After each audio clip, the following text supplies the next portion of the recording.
2016년 마지막 주일입니다. 올해는 성탄절과 주일이 겹쳤습니다. 따라서 내년 설날도 주일이 되는 거죠. 매년 성탄절이 되면 절기에 대한 이야기를 하게 되는데요.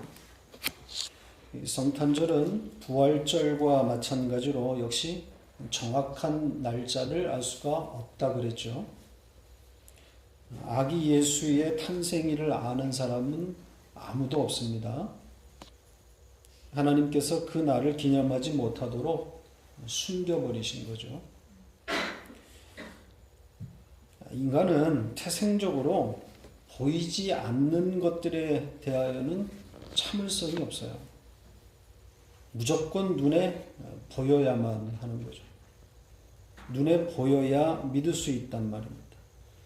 그러니까 하나님께서 감추셔도 인간은 기어코 그 감춘 것을 꺼내서 형상화시켜서 그것을 기념하고 숭배합니다.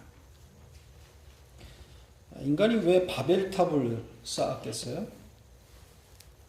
그 누구보다도 하나님을 더 가까이에서 섬기겠다는 거죠. 가장 높은 곳, 하나님과 가장 가까운 곳까지 도달해서 그 하나님을 마주보고 경배하겠다는 겁니다. 그런 인간의 열심을 하나님이 부셔버린단 말이죠. 모세가 시내산에서 지체됨을 보고 이스라엘 백성들이 산 밑에서 뭘 했습니까? 네, 금소를 만들어서 그걸 섬겼죠.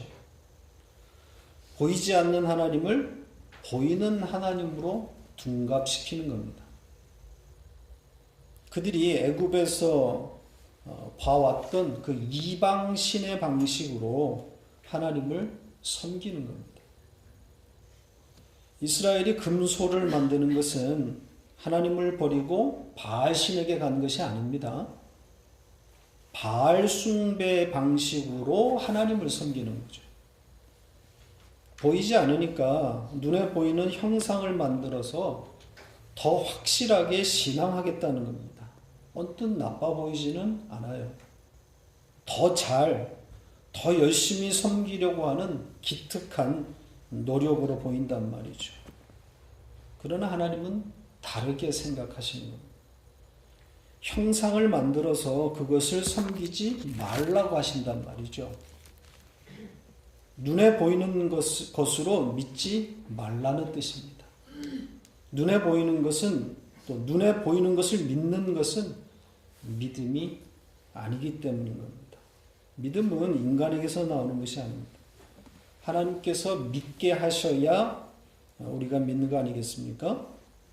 그래서 눈에 보이는 어떤 것도 하나님은 용납하지 않으시는 겁니다. 인간들이 이것을 오해해서 자꾸 자기들의 열심을 일으켜서 하나님께 도달하려고 합니다. 성경이 말하는 믿음은 하나님의 열심이 우리를 믿음으로 끌고 가는 것이지 이것을 인간들이 오해한단 말이죠. 절기를 만들고 새로운 규정을 더하고 눈에 보이는 형상을 만들어서 그것들을 지키고 기념하는 열심을 만들어갑니다. 언뜻 보기에 하나님을 대단히 잘 섬기는 것처럼 보여요. 남들이 하지 않는 규정들까지 지켜내니까 얼마나 대단해 보이겠습니까? 예수님이 태어나신 베들레헴이나 또 세례를 받으셨다고 하는 요단강을 한번 가보세요. 이곳저곳에 기념교회들이 세워져 있습니다. 1년 내내 순례객들이 끊이지 않아요. 그 자리를, 그 장소를 기념하고 있는 거죠. 주님이 태어나신 곳, 세례받으신 곳, 또 40일간 금식하며 기도하신 곳, 이런 곳을 기념한단 말이에요. 그 기념교회에서 기도하고 또 예배하면 감격이 있어요. 주님이 세례받으신 그 요단강의 기념교회에서 세례받으면 더 감동이 넘친단 말이죠. 믿음이 솟구치는 것 같은 그런 감정이 든단 말입니다. 은혜를 엄청 받았다고 생각하죠. 눈에 보이기 때문입니다. 보이는 것을 기념하고 보이는 것을 붙잡으니까 막 믿음이 샘솟는 것처럼 그렇게 느껴집니다. 이렇게 속는 거예요. 성탄절도 마찬가지입니다. 아기 예수의 오심을 찬송하고 그 아기 예수를 축하하기 위해서 여러 날 준비한 것을 발표하게 되면 나 자신이 굉장히 은혜 가운데 있다고 생각하게 되는 거죠. 그래서 성경은 눈에 보이는 모든 절기를 폐지하라고 말씀하고 있는 겁니다. 갈라디아서 4장을 보죠. 9절로 11절 같이 읽겠습니다.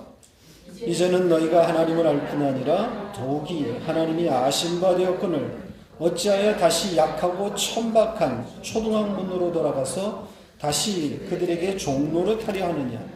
너희가 날과 달과 절기와 해를 삼가 지키니 내가 너희를 위하여 수고한 것이 헛될까 두려워하노라. 천박하다 그러죠. 절기를 지키는 것이 천박하다 그래요. poor thing이에요. 아주 가난하다는 얘기죠. 시내산 밑에서 이스라엘 백성들이 금소를 만들어 지키는 것과 숭배하는 것과 똑같은 거예요. 천박한 것.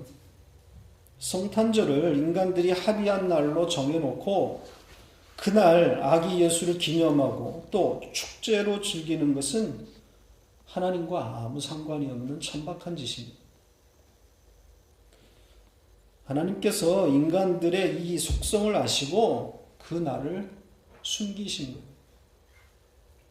인간은 눈에 보이는 것에 마음을 두게 되어 있어요.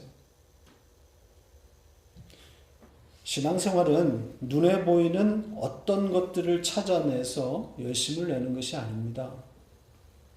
눈에 보이지는 않으나 하나님께서 어떻게 당신의 백성들을 끌어가고 있는지를 배우는 것이 신앙생활이에요. 눈에 보이는 것은 또 눈에 보이는 것을 믿는 것은 믿음이 아닙니다.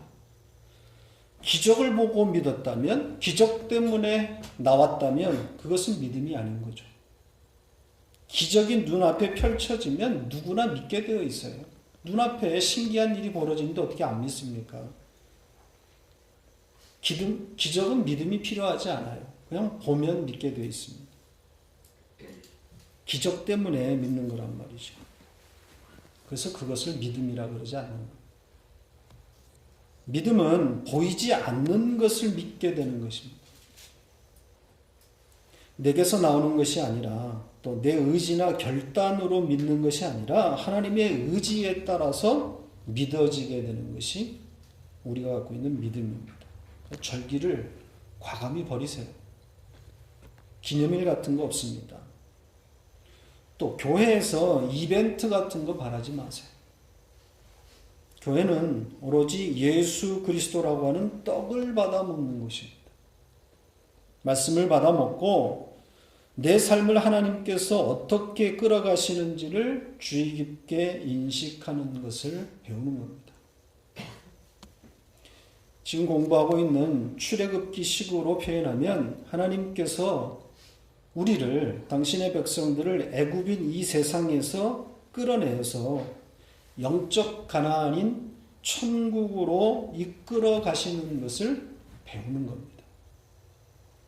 신앙생활은 출애굽인 거죠. 우리를 세상에서 수시로 빼내시는 하나님의 열심을 보는 겁니다. 세상의 가치를 부정하고 천국의 새로운 가치를 배우는 겁니다. 우리는 본능적으로 애굽에다 머리를 쳐박고 살아가는데 하나님은 그런 우리를 갈고리로 걸어서 질질 끌고 가나안으로 데려가시는 거예요. 앞으로 우리가 출애굽기를 한 2년간 공부하게 될 텐데 이 출애굽 여정 중에 있는 자기 자신의 모습을 실감나게 보실 수 있기를 바랍니다. 이 출애굽기의 이야기가 나 자신의 이야기로 실감나게 다가오기를 바랍니다. 이제 1절을 시작합니다. 출애굽기가 어떻게 시작하고 있습니까? 야곱의 아들들의 이름으로 시작하죠. 첫 문장이 이스라엘 아들들의 이름이 이러하니라입니다. 그리고 이 첫 두 단어가 사실은 이 책의 이름이에요. 웨레 쉐모트, 이 이름들, 이게 출애굽기의 원래 이름입니다. 출애굽이라고 하는 그런 의미를 갖고 있는 엑소더스로 이 책의 이름이 변경된 것은 70인경 때예요. 70인경을 조금 설명드리면 이스라엘 백성들이 바벨론으로 포로로 잡혀가고 그 포로 생활 70년여간에 그들의 언어를 잃어버립니다. 그러니까 이스라엘 후손들이 히브리어를 잃어버린단 말이죠. 그래서 그 후손들을 위해서 당시의 언어학자들이 모여서 그 당시의 언어인 헬라어로 구약 성경을 번역하게 되는 거죠. 바로 그 헬라어 구약 성경을 70인경, 세투아진트 이렇게 부르는 겁니다. 이때부터 엑소더스, 이 출애굽기라고 하는 이름이 그 제목이 바뀌게 되는 겁니다. 자, 이렇게 애굽에 이른 야곱의 자손들의 이름이 열거되는 것으로 출애굽기가 시작되고 있는데 그 애굽으로 들어가는 이스라엘 자손들의 그 모습을 한번 그림으로 그려보세요.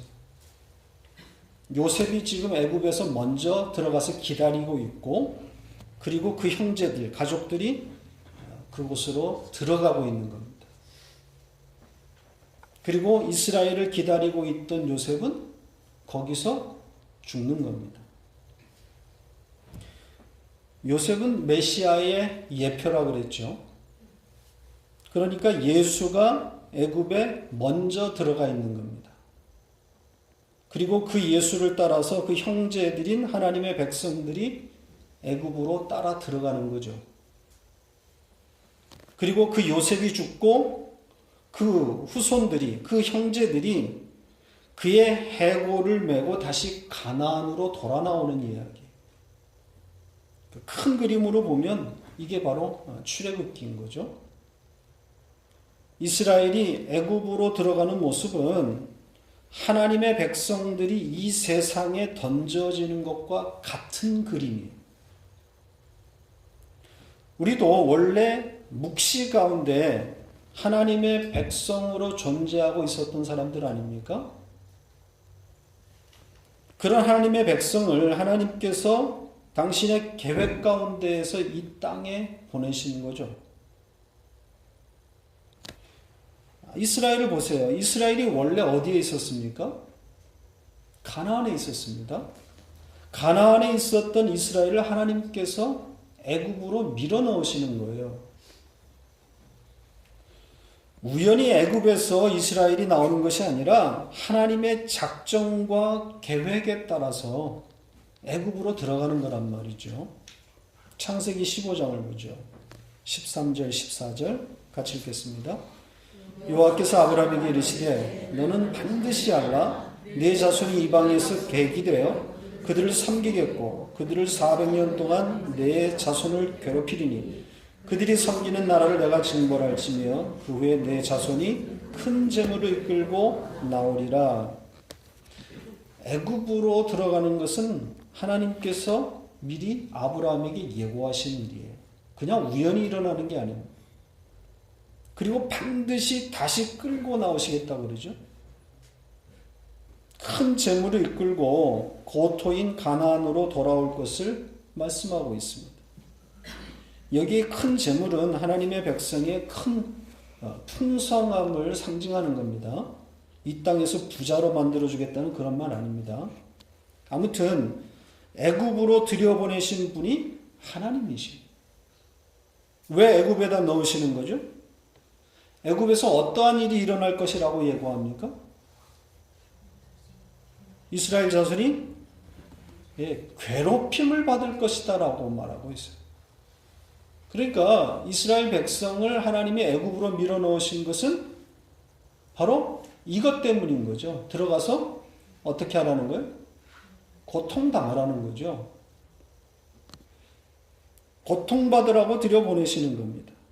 애굽에서 사는 것이 얼마나 불편한 것인지를 알라고 들여보내시는 거란 말이죠. 여러분이 이 세상에 온 것과 똑같은 그림입니다.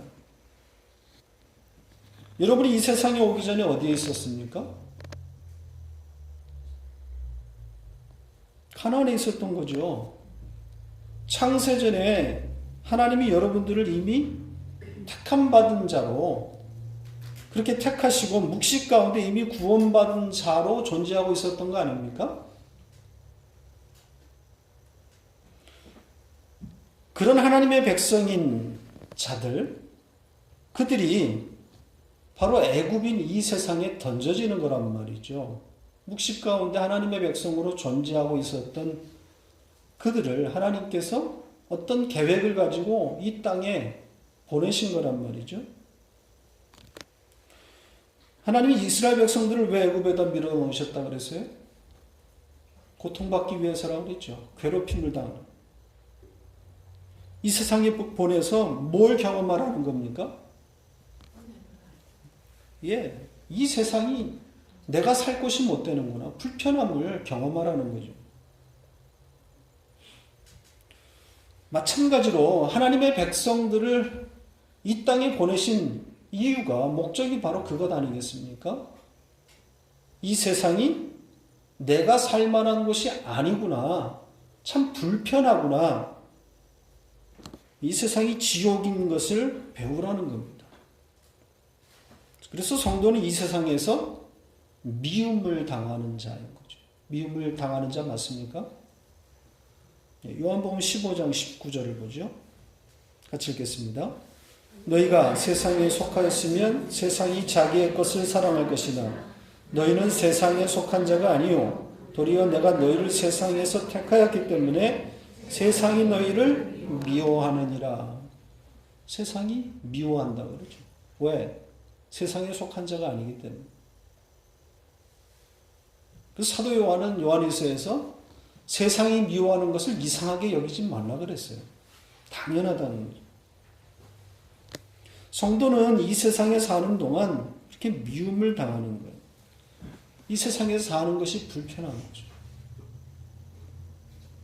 이 세상에서 사는 것이 불편해야 원래 내가 있었던 그곳, 그 가나안 고토를 그리워할 것 아닙니까?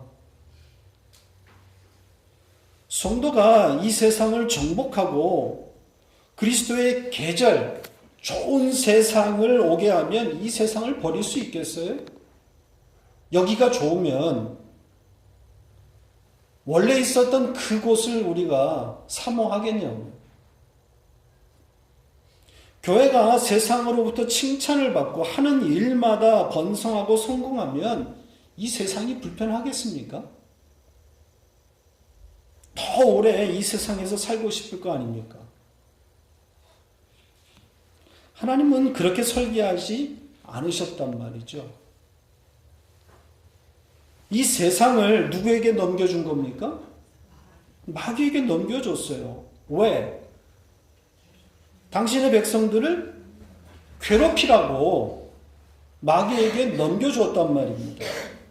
세상 부귀 영화 모든 권세를 일시적으로 당분간 마귀에게 양도하신 거예요.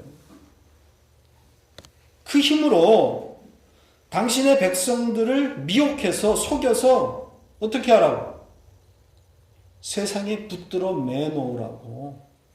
그렇게 하나님이 설계하신 거란 말이에요. 마치 바로가 이스라엘 백성들을 애굽에다 묶어두려고 안간힘을 쓰고 어떻게 하든지 이스라엘 백성들을 보내지 않으려고 애쓴 것과 마찬가지예요.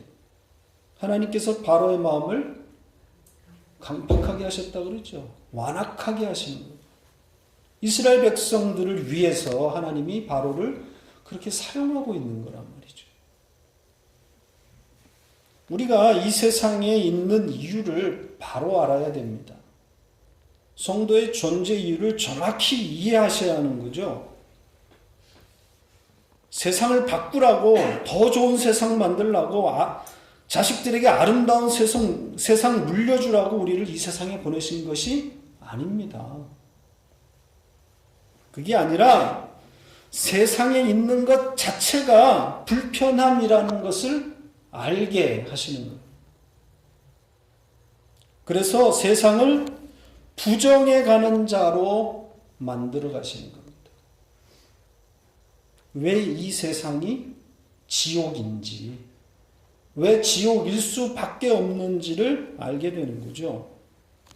행복인 것처럼 보이는 것들을 통해서 그것이 행복이 아님을 알게 하시는 거죠. 행복은 가나안으로 가야 있다는 것을 알게 하시는 겁니다. 여러분, 이 세상에서 사는 것이 되게 재미있나요? 빨리 세상을 떠나면 좋겠습니까? 하루라도 빨리 죽었으면 좋겠어요? 어떠십니까? 그래야 하는데 잘 안 되죠. 하늘을 사모하다가도, 빨리 주님을 뵙고 싶다가도 금방 잊어버리고 세상에 주저앉아서 가짜 행복에 미혹되곤 합니다. 아직 이 세상에서 하고 싶은 것들이 많지 않습니까? 죽기 전에 가보고 싶은 곳이 한두 곳이 아니죠. 이렇게 하늘을 전하고 이 세상을 부정하는 설교를 하는 저도 마찬가지입니다. 하고 싶은 일, 가고 싶은 곳, 기대하는 일들이 많단 말이죠. 우선은 1월 5일을 기다리고 있단 말이죠. 무슨 날이냐고요? 네, 와이프가 돌아오는 날일까요? 아직 몇 주 더 있어야 할 것 같습니다.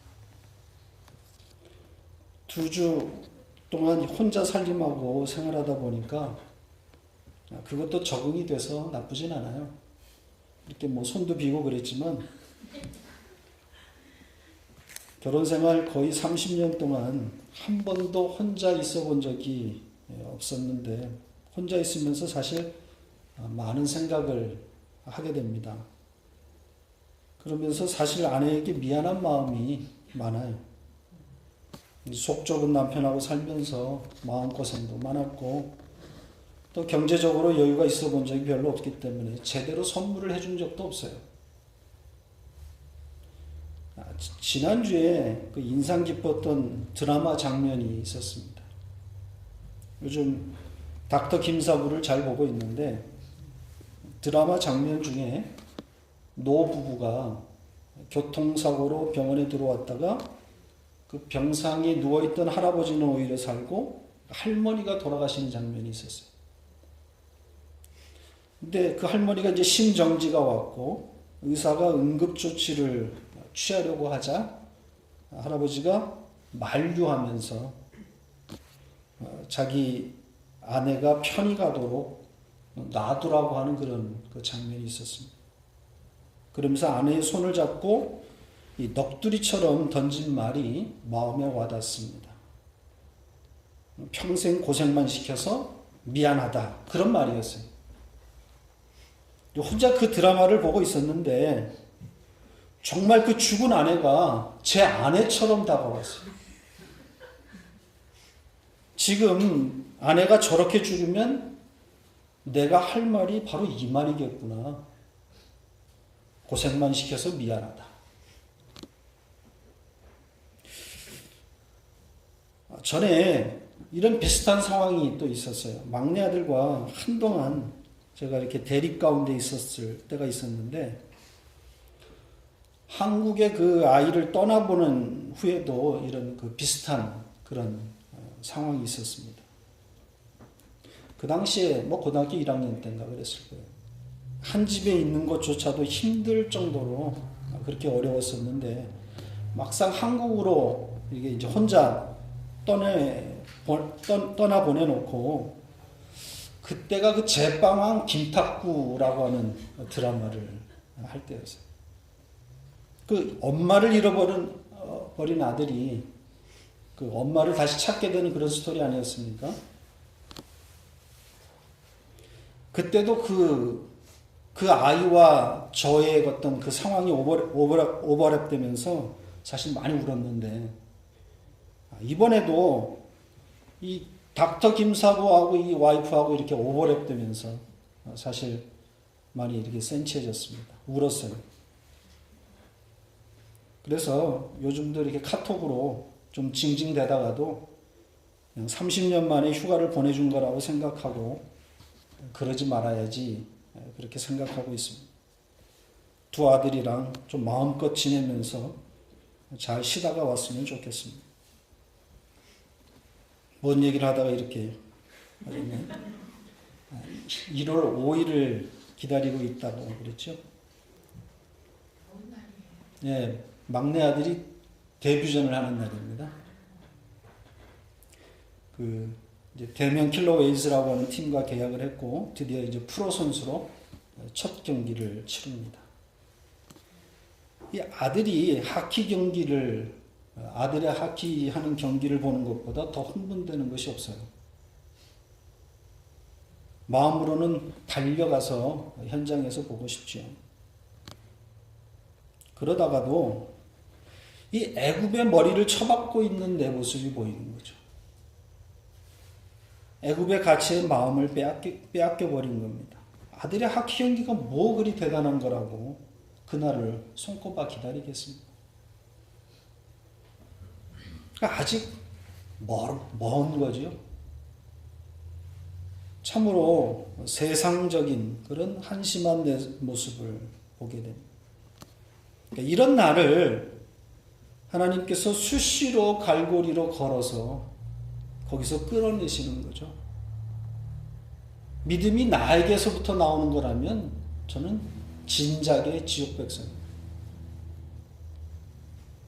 하나님께서 여러 상황을 통해서 그 세상의 머리를 쳐박고 있는, 주저앉아 있는 나를 빼내서 끌고 가시는 거란 말이죠. 그걸 알아가는 것이 신앙생활입니다. 그렇게 배우면서 완성을 향해 가고 있는 거죠. 자, 2절로 갑니다. 야곱의 아들들의 이름들이 열거되어 있습니다. 루벤서부터 요셉까지 12아들의 이름이 등장합니다. 그런데 이 이름의 배열에서 짚고 넘어가야 할 것이 있습니다. 사실 이 배열 순서에는 별 특징이 없어요. 좀 배열 순서에서 찾아보려고 하니까 특징적인 게 없어요. 이 창세기 49장에 야곱이 아들들에게 유언하는 장면이 있지 않습니까? 그 순서하고도 안 맞아요. 그렇다고 태어난 순서대로 적지도 않았어요. 뒤죽박죽입니다. 다만 본처의 소생들이 먼저 나오고 레아와 라헬의 아들들이 먼저 나오고 그 다음에 그 비라와 실바 하인들에게서 나오는 첩에게서 나오는 아들들의 이름이 등장할 뿐입니다. 여기서 보려고 하는 것은 요셉이에요. 지금 이 출애굽기 1장의 그 이름들이 강조하고 있는 인물이 요셉이기 때문입니다. 11아들의 이름이 등장하고 그 다음에 요셉의 이름이 나오거든요. 그런데 그 요셉 뒤에, 그 이름 뒤에 설명이 붙어 있어요. 그 요셉이 강조되어 있는 거란 말이죠. 먼저 요셉은 어디에 있었다고 합니까? 예, 이미 애굽에 있었다고 합니다. 그러니까 앞에 열거된 자손들이 애굽에 먼저 들어온 요셉을 따라서 들어왔다는 거죠. 그리고 먼저 들어온 요셉이 어떻게 되어 있다고 그럽니까? 어떻게 했다고 그럽니까? 거기서 죽었다 그러잖아요. 그리고 나서 그의 형제들, 후손들이 따라 죽었다. 이렇게 되어 있단 말이죠. 그러니까 요셉과 그 형제가 요셉의 뒤를 이어서 애굽에서 다 죽게 되는 거란 말이죠. 이게 출애굽기예요, 사실은. 이 내용이 뭘 담고 있겠어요? 창세전 언약에 의해서 먼저 죽으신 어린 양 예수 그리스도를 말하고 있는 것이고, 그리고 그 뒤를 이어서 함께 죽는 하나님의 백성들을 그대로 담고 있는 거라. 창세전에 죽임당하신 어린 양에 대해서는 우리가 계시록에서 한번 공부한 적이 있죠. 다시 한번 확인하고 가십시다. 계시록 13장 8절입니다. 같이 읽겠습니다. 죽임을 당한 어린 양의 생명책에 창세 이후로 이름이 기록되지 못하고 이 땅에 사는 자들은 다 그 짐승에게 경배하리라. 자, 이 구절을 설명하면서 번역이 잘못됐다고 하는 그런 말씀을 드린 적 있죠? 기억나세요? 여기 창세 이후가 어디로 가야 된다고 그랬습니까? 예, 제일 첫 문장의 처음으로 가서 죽임당한 어린 양으로 가야 된다고 그랬죠? 죽임당한 어린 양을 꾸며주고 수식하는 그런 어구입니다. 그러니까 어린 양 예수 그리스도의 죽음이 언제 있었던 거라는 겁니까? 네, 창세전에 창세 이후로 창세로부터 있었다는 거죠. 어린 양의 죽음이 그렇게 있었다는 거예요. 그리고 그 죽임당한 어린 양 예수 그리스도를 따라서 하나님의 백성들이 애굽에서 함께 죽는 거란 말이죠. 그래서 사도 바울은 이렇게 표현했습니다. 갈라디아서 2장 20절 유명한 구절이죠. 같이 읽겠습니다. 내가 그리스도와 함께 십자가에 못 박힌나니 그런즉 이제는 내가 사는 것이 아니요 오직 내 안에 그리스도께서 사시는 것이라. 이제 내가 육체 가운데 사는 것은 나를 사랑하사 나를 위하여 자기 자신을 버리신 하나님의 아들을 믿는 믿음 안에서 사는 것이라. 같이 죽는 거란 말이에요. 같이 십자가에 못 박힌 거예요. 그러니까 예수 그리스도와 애굽에서 함께 죽고 그 어린 양의 피로 말미암아 살아나서 가나안으로 행군하는 이야기가 출애굽 이야기예요. 이게 신앙생활인 거죠. 자, 한 가지만 더 보고 마치겠습니다. 이 족보에 나오는 아들들이 다 어디에서 나왔다고 합니까? 5절을 보세요. 다 야곱의 허리에서 나왔다고 그러죠. 이런 표현이 등장합니다. 야곱의 허리에서 나왔다. 야곱의 허리라고 하는 독특한 표현이 등장합니다. 이 표현이 담고 있는 의미만 살펴보고 마치겠습니다. 생육과 번성에 대해서는 다음 시간에 하겠습니다. 이 야곱의 허리는 창세기에 언어입니다. 하나님께서 야곱과 씨름하시고 그의 환도뼈를 꺾으시고 이름을 세워 주셨죠. 그래서 야곱의 새 이름이 이스라엘이란 말이죠. 그 이름을 주시고 그가 베델에 이르렀을 때 하나님께서 그와 약속하시는데 거기에 야곱의 허리라고 하는 표현이 등장합니다. 가서 보시죠. 35장 10절 11절 같이 읽겠습니다. 하나님이 그에게 이르시되 내 이름이 야곱이지만은 내 이름을 다시는 야곱이라 부르지 않겠고 이스라엘이 내 이름이 되리라 하시고 그가 그의 이름을 이스라엘이라 부르시고 하나님이 그에게 이르시되 나는 전능한 하나님이라 생육하며 번성하라. 한 백성과 백성들의 총회가 내게서 나오고 왕들이 내 허리에서 나오리라. 허리에서 나온다고 그러죠. 허리에서 왕들이 나온다. 자손들이 나온다. 자, 지금 야곱의 허리는 어떻게 되었다는 겁니까? 이 새 이름을 주었다고 하는 이스라엘이라고 하는 새 이름이 어떻게 주어지는 거예요? 환도뼈를 꺾고 난 다음에 주시는 이름이란 말이에요. 그러니까 야곱의 허리는 지금 어떻게 된 거예요? 꺾인 거란 말입니다. 부러진 거란 말이에요. 그래서 그는 죽을 때까지 절었어요. 지팡이의 몸을 의지하고 살았단 말입니다. 꺾인 허리에. 그러니까 야곱의 허리는 아무것도 할 수 없는 부러진 허리인 거예요. 스스로는 생산해낼 수 없다는 거예요. 내 허리에서 왕들이 나오고 백성과 총회가 나온다고 하는 것은 생산할 수 없는 자가 생산하겠다. 이런 약속이란 말이에요. 그러니까 아브라함에게 하나님이 약속하신 것과 똑같은 거예요. 다 죽었는데, 남자로서 죽었고 여자로서 죽었는데 거기서 생명이 태어난단 말입니다. 생산해낼 수 없는 자가 생산해낸다는 거죠.